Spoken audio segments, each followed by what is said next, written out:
മോളെ ദാ ഇത് കുടിക്ക്.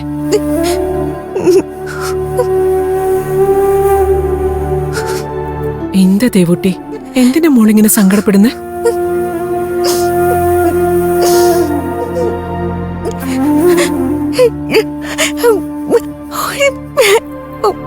അതിന് മോൾ അവരോട് മോശമായിട്ടൊന്നും പെരുമാറിയില്ലല്ലോ.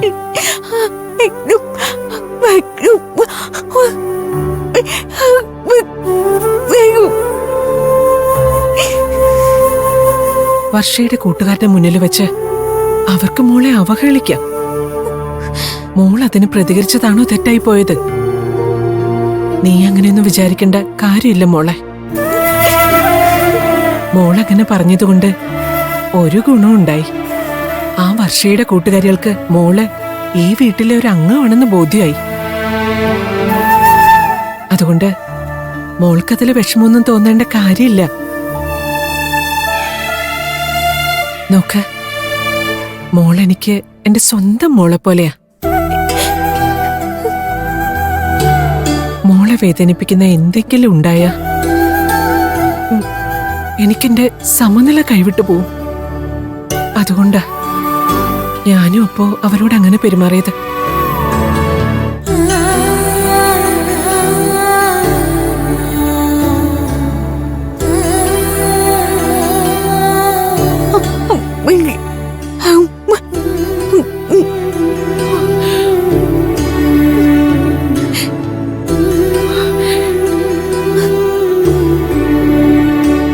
അമ്മയെപ്പോലല്ല, മോളുടെ അമ്മയാണെന്നോ?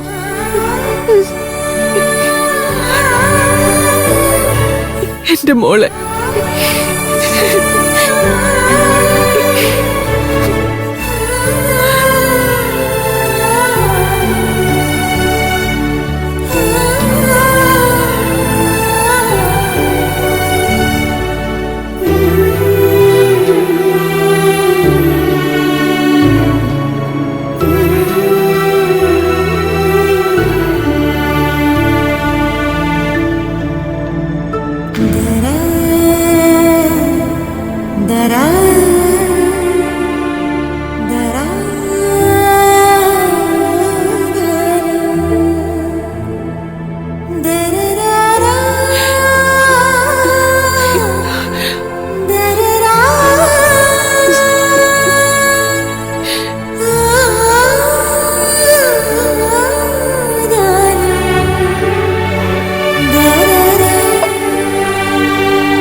എനിക്കിതെന്താ പറ്റിയത്?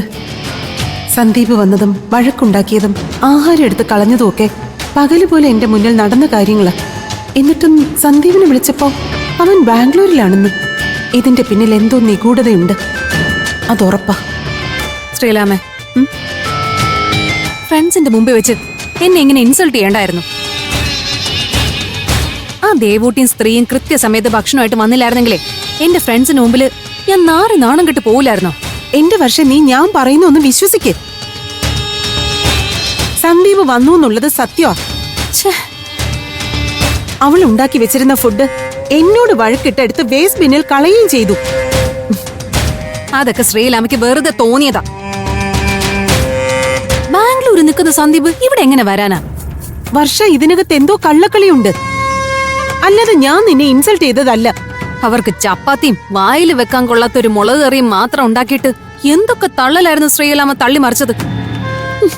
ഞാൻ എന്തൊക്കെ പറഞ്ഞ അവരുടെ മുമ്പിൽ ശ്രീലാമയെ ബൂസ്റ്റ് ചെയ്ത് നിർത്തിയിരുന്നെന്ന് അറിയോ? Hello guys, oh my god, at last I come back. എടി, വാക്കിന് നെറിയില്ലാത്തവളെ, നീ ഇത്രയും നേരം എവിടെ പോയി കിടക്കുവായിരുന്നടി? നീ ഒരുത്തി കാരണ ഇവിടെ ഇങ്ങനെയൊക്കെ സംഭവിച്ചത്. എന്റെ മാഡം ഒന്നും പറയണ്ട. ഞാൻ ഹസ്തനപുരിയും കള്ളിയങ്കാടും അയോധ്യയൊക്കെ കറങ്ങി ലണ്ടൻ വഴി ദുബായി ചെന്നു.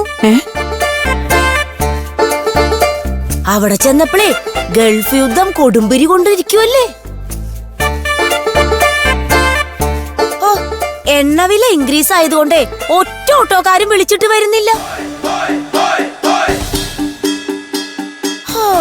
പിന്നെ അവിടുന്ന് എങ്ങനെയൊക്കെയോ ഒരു ബൈക്കിൽ ലിഫ്റ്റ് അടിച്ചിട്ടാ ഞാൻ ഇവിടെ വരെ എത്തിയത്.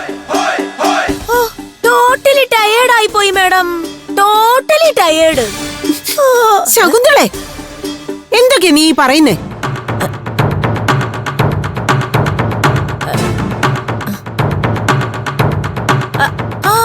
അയ്യോ, ഇത് ശ്രീകല മാഡം അല്ലേ? ശകുന്തളെ, നീ എവിടെയായിരുന്നു ഇത്രയും നേരം? ഓ, ഞാൻ മാർക്കറ്റിൽ പോയതല്ലേ. മാർക്കറ്റിൽ ഒറ്റ കടയും തുറന്നിട്ടില്ലെന്നല്ലേ നിങ്ങൾ ശ്രീലാമയോട് പറഞ്ഞത്? എന്നിട്ട് ഞാൻ എന്റെ ഫ്രണ്ട്സിനെ കൊണ്ട് പോയപ്പോ എല്ലാ ഷോപ്പും തുറന്നിരിക്കുകയായിരുന്നല്ലോ, ഹോട്ടലുകൾ ഉൾപ്പെടെ. റിയലി? പക്ഷെ ഞാൻ നോക്കിയപ്പോ എല്ലാം ക്ലോസ്ഡ് ആയിരുന്നല്ലോ. മാഡം, എനിക്കിപ്പോ ഒരു കാര്യം മനസ്സിലായി. എല്ലാം ആ ദേവുട്ടിയുടെ പവറാ. അവള് ശരിക്കും ബ്ലാക്ക് മാജിക്കിന്റെ ആളാ.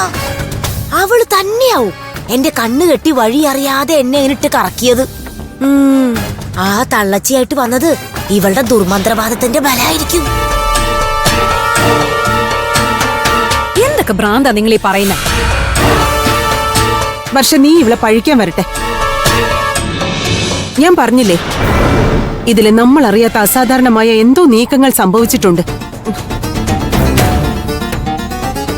ദേവൂട്ടിയുടെ കയ്യിൽ കിടക്കുന്ന ആ മോതിരത്തിന്റെ ശക്തിയാ ഇതെല്ലാം. അതെന്തോ ദിവ്യശക്തിയുള്ള മോതിര. No madam, no. അവൾക്ക് ദിവ്യശക്തിയൊന്നുമില്ല.